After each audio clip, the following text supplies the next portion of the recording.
Assalamualaikum warahmatullahi wabarakatuh dan selamat sejahtera. Terlebih dahulu saya menaikkan rasa syukur kerana dapat berjumpa kembali anak-anak pelajar walaupun di alam maya. Masih lagi kita dapat belajar walaupun dari rumah. Diharapkan juga semua pelajar berada dalam keadaan sihat dan boleh meneruskan pembelajaran dari rumah, bukan sahaja untuk subjek sejarah tapi untuk semua subjek yang telah guru-guru berikan. Jadi hari ini kita sambung lagi untuk mata pelajaran sejarah, masih lagi dengan bab 1, dan ini merupakan video yang kedua yang saya hasilkan. Video yang pertama itu kita dah selesai dengan takrif kedaulatan. Jadi video yang kedua ini kita teruskan dengan tajuk yang berikutnya, iaitu ciri-ciri negara berdaulat. Tetapi sebelum itu, suka saya untuk mengingatkan para pelajar yang belajar sejarah ini adalah mudah. Sebenarnya mudah. Walaupun ada di kalangan pelajar yang mengatakan susah nak ingat, tak suka, dan macam-macam lah kan. Namun begitu, kita ada cara supaya ia mudah. Contohnya, mudah untuk mengingati sesuatu fakta ataupun isi penting yang diberikan. Ataupun apabila kita baca, kalau boleh baca sekali, terus ingat semua fakta. Ada cara dia. Dalam video ini saya akan tunjukkan cara berkenaan berdasarkan tajuk hari ini, iaitu ciri-ciri negara berdaulat. Tajuk ini terlalu mudah untuk kita ingat. Saya akan tunjukkan selepas ini dalam video ini. Baik, kita lihat ciri yang pertama ialah mempunyai pemerintahan. Pemerintah ni untuk menjaga kestabilan politik, keamanan, pertahanan dan juga ekonomi. Itu ciri yang pertama. Ciri yang kedua pula ialah mempunyai sempadan. Ciri negara berdaulat ni dia mempunyai sempadan. Sempadan itu ialah garis pemisah antara negeri atau negara. Contohnya Malaysia berkongsi sempadan dengan Thailand, dengan Indonesia dan juga dengan Singapura. Itu ciri yang kedua, sempadan. Jadi macam mana kita nak mengingati ciri-ciri negara berdaulat ini? Saya kalau boleh, dengan harapan, saya beritahu sekali, ingat sampai bila-bila. Ingat sampai bila-bila. Tak perlu nak baca berulang kali. Hanya sekali menonton video ini, terus ingat sampai bila-bila. Seperti yang saya maklumkan pada awal video ini, ciri-ciri negara berdaulat senang saja nak ingat. Hanya ingat kelas ataupun bilik darjah yang pelajar duduk sebelum ini. Bukan setakat sekolah menengah, mungkin sekolah rendah. sudah tentu anak-anak pelajar masih ingat di dalam kelas itu. Siapa di dalam kelas itu? Contohnya ada ketua kelas. Di dalam kelas juga kita ada rakan-rakan.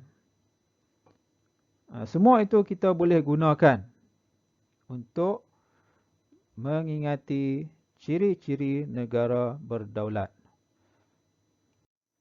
Baik, lihat gambar ini. Ini suasana ataupun gambaran kelas yang sebenar lah. Yang duduk depan ni biasanya ketua kelas lah. Di belakang tu rakan-rakan lah. No? Kemudian di kelas ni juga saya letak dinding. Dan yang terakhir di kelas kita ada peraturan kelas. Jadi peraturan kelas pun semua tahu kan. Tak boleh bising contohnya. Itu antara peraturan kelas lah. Jadi ini gambaran dalam sebuah kelas. Jadi macam mana kita nak padankan ketua kelas, rakan, dinding, peraturan kelas ini. Kita nak padankan dengan ciri-ciri negara berdaulat. Ciri-ciri negara berdaulat juga ada 4. Jadi dalam kelas juga saya letak 4 isi penting. Yang semua saya percaya pasti ingat. Siapa ketua kelas? Siapa rakan-rakan kita? Di tepi kelas ada dinding. Takkan tak boleh ingat? Saya pasti semua boleh ingat yang ini. Kalau boleh ingat apa yang ada di dalam kelas, maknanya kita boleh ingat ciri-ciri negara berdaulat seperti ini. Saya harap dengan penerangan ini, dengan menggunakan kelas ini, semua pelajar dapat menguasai isi penting ciri-ciri negara berdaulat seperti yang ada dalam buku teks. Dan ini juga yang saya tulis ini juga pemerintah, ketua kelas, rakan, rakyat, dinding, sempadan, perundangan, peraturan kelas ini juga kita boleh jadikan sebagai satu rangka jawapan. Kalau dalam soalan esei, ini sebagai rangka jawapan. Bila kita nak jawab soalan esei, sebenarnya kita kena buat rangkau dulu. Kertas 2. Untuk kertas 2, soalan esei, kita perlu buat rangkau dahulu. Ini sebenarnya membantu. Membantu sebab apa? Sebab kita telah gunakan persekitaran yang ada di sekeliling kita ni. Dalam Dewan Periksa pun, dalam Dewan Periksaan pun, kalau keluar tajuk ciri-ciri negara berdaulat, tengoklah Dewan tu. Di belakang kita ada rakan kita. Di tepinya ada dinding. Itu sempadan. Makna jawapan ada di sekeliling para pelajar semua. Jadi, ini cara yang paling mudah yang saya boleh tunjukkan untuk mengingati ciri-ciri negara berdaulat. Saya harap dengan cara ini dapat membantu untuk mengingati 4 ciri utama negara yang berdaulat. Kita pindahkan pula daripada dalam kelas tadi, gambaran dalam kelas tadi, ke dalam bentuk seperti ini, kelas dan juga ciri-ciri negara berdaulat, ketua kelas, pemerintah, rakan-rakan, rakyat, dinding, sempadan, peraturan kelas, perundangan. Inilah yang saya katakan rangka tadi tu. Dan ini adalah rangka jawapan untuk soalan esei. Harap semua boleh faham. Jadi, untuk kelas hari ini, tajuk hari ini, ciri-ciri negara berdaulat, senang saja. Ingat kelas anda. Jadi dengan harapan saya juga, apa yang saya terangkan ini membantu untuk anak-anak pelajar menguasai tajuk ciri-ciri negara berdaulat. Sebelum saya tamatkan kelas pada hari ini, di dalam WhatsApp saya telah berikan link untuk latihan yang pertama dalam bentuk Google Form. Ada 40 soalan untuk dijawab. Saya sediakan dalam bentuk yang paling mudah, iaitu hanya klik betul ataupun salah dalam soalan berkenaan. Jadi anak-anak pelajar boleh gunakan pautan yang saya berikan dalam WhatsApp itu untuk menyiapkan soalan, 40 soalan berkaitan dengan bab 1, iaitu kedaulatan negara. Dia mudah sebenarnya. Sebab kita gunakan dalam bentuk Google Form.